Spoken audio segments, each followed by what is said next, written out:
واشربي وقري عينا فإما ترين من البشر أحدا فقولي إني نذرت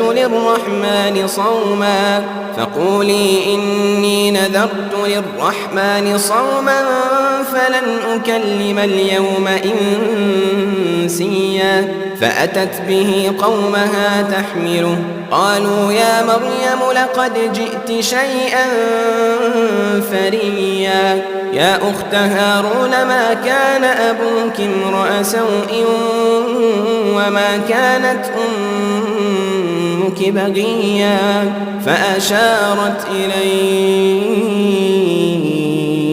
قالوا كيف نكلم من كان في المهد صبيا قال إني عبد الله آتاني الكتاب وجعلني نبيا